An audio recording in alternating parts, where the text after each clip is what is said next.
Hey everyone, and welcome back to the MMA Alerts. Let's start with Jon Jones today. The next UFC fight found out the UFC heavyweight champion Jon Jones shared some interesting information about his return to the cage after being out for a long time with an injury. When Jones last fought, it was at UFC 285. In March 2023, he beat Ciryl Gane by submission in the first round to win the title. He was supposed to fight at UFC 295 in November, but he had to pull out because he tore his pectoral muscle and had to have surgery. Instead, Tom Aspinall and Sergey Pavlovich were matched up for the temporary title. Aspinall knocked out Pavlovich in just over a minute to win the belt. Jones and the UFC have stuck to their original plan to match Jones up with former champion Stipe Miocic when Jones is ready to fight again, even though Aspinall begged to fight Jones in a title fight. Jones said that he will soon be announcing a date for his return to the cage, so it looks like that day is getting closer. When a fan on X asked Jones when he would be back, Jones said, "I have a date, I'll let Dana, the boss, say that." When asked by another fan to give the date, he said, "Nope, as of right now, it's just an unofficial agreement." While Jones's opponent has not been announced, Miocic is the most likely person to be in the other ring with him. After Stipe, Jones asked his fans on social media last week who they thought he should fight next. He seemed to be trying to make the case for a fight with Alex Pereira instead of Tom Aspinall. When we talk about Pereira, Alex Pereira invites Anthony Smith to a $50K fight. Light heavyweight king Alex Pereira has fired back after Anthony Lionheart Smith, a UFC analyst and fellow 205-pound fighter, said he was one-dimensional and said bad things about his grappling skills. The light heavyweight champion, who used to be the middleweight champion, has challenged Smith to a wrestling match at the UFC Performance Institute. The winner gets $50,000, and the match will happen before the champion defends his UFC belt for the next time later this year. During an interview with Connectcast in Brazil that has now been turned into English, Poetin challenged Smith to a fight, but with some interesting rules. Tony Smith and I bet on something. He put the hooks in my back and gave me. I gave him 5 minutes to finish me. He said we could bet that I'd win a $50,000 bonus. He was sure about it. This is what I want him to see, so I want him to agree. He puts his hand on my back and sees that my arm is stuck. He needs to finish, though. The $50K punishment is not complete. He gives the 50 bills. Then I let him put the hooks in my back, right? We're both sitting there, right? Let's play. Okay, let's begin. Okay, then I have 5 minutes to stand up. Anyway, it doesn't matter if I get up in 1 minute or 4. He lost because I stood up. He gives $50,000. Do you get it? I'll let him finish me, okay? The fight is set in stone. He will get to where he needs to go. It's worth $50,000 to see Anthony Smith, you and Alex Poetin at the Performance Institute.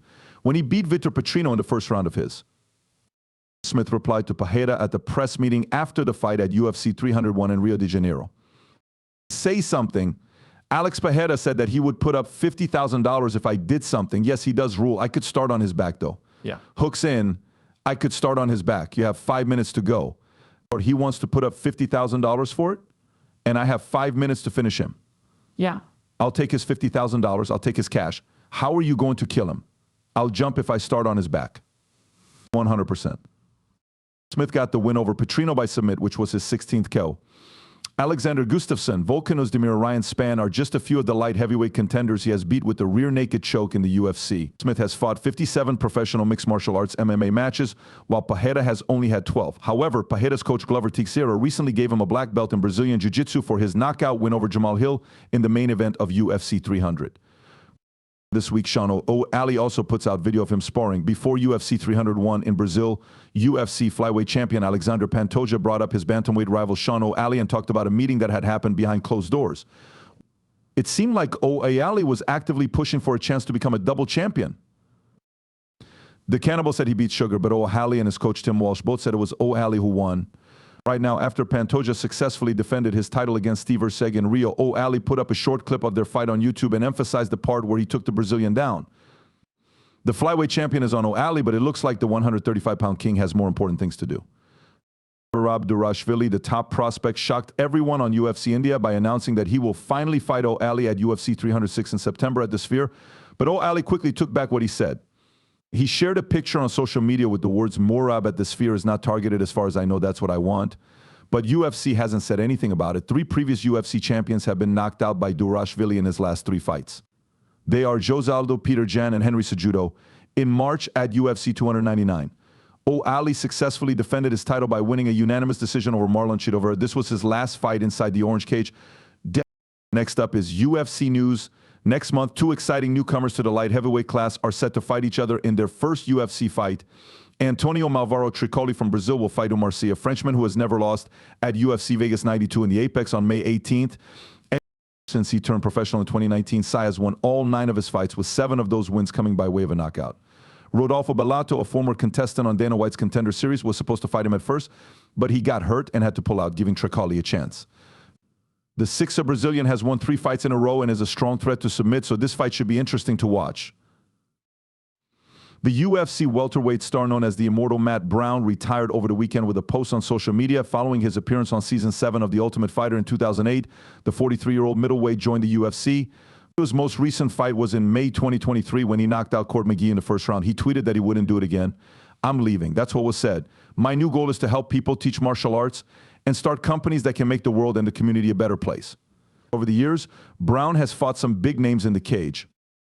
He ends his time in the UFC with 17 wins and 13 losses. It was John Anik's job to call UFC 301 in Brazil this past weekend, which meant he passed Mike Goldberg as the announcer with the most game calls in UFC history. Fans and the media both had a lot of good things to say about the news. Shrudox Bitry tweeted ahead of UFC 301, "I want to say a belated congratulations to John Anik for setting the new record for the most UFC fights called on play-by-play, just shy of 2,800 after tonight." Aaron Bronstetter also tweeted his appreciation. Announced off the top of the UFC 301 broadcast, John Anik today will break the record for the most UFC events called in UFC history. Anik is absolutely tremendous at what he does and should be very proud of his great accolade. Fans should be grateful for his grace and mastery.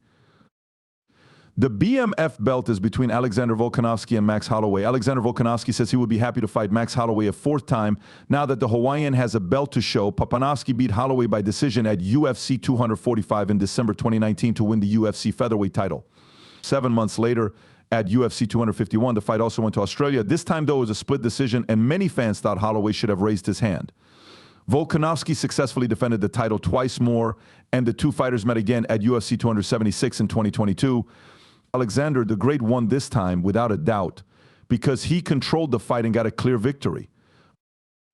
Volkanovski lost his 145 pounds belt to Ilia Topuria earlier this year after failing in 2 previous tries to remove lightweight champion Islam Makhachev from the throne. There are 2 possible opponents for Volkanovski VCs. Topuria for the next title fight. However, Volk said on Main Event TV this week that he would be open to the thought of fighting Blessed again. Let's look at Cheeto next. Jose Aldo was called out by Vera. It's an interesting time for Jose Aldo. Position after beating his old opponent at UFC 301. It was a great performance by the King of Rio, who beat the rising star Jonathan Martinez by decision. It was his first event since he quit mixed martial arts after losing to Merab Dvalishvili in 2022. The fight was the last one on Aldo's UFC deal, and he is now one of the most sought-after free agents in the fight sports world. There will be a lot of interest from other companies, but the former UFC featherweight champion says he wants to talk terms with UFC president Dana White first.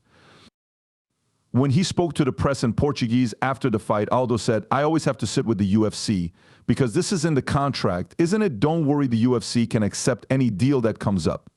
I think we should first talk to Dana and figure out the best way to move forward." Before his loss to Dvalishvili, Aldo had won his last 3 UFC bantamweight fights and wasn't ruling out the possibility of getting back into the title picture.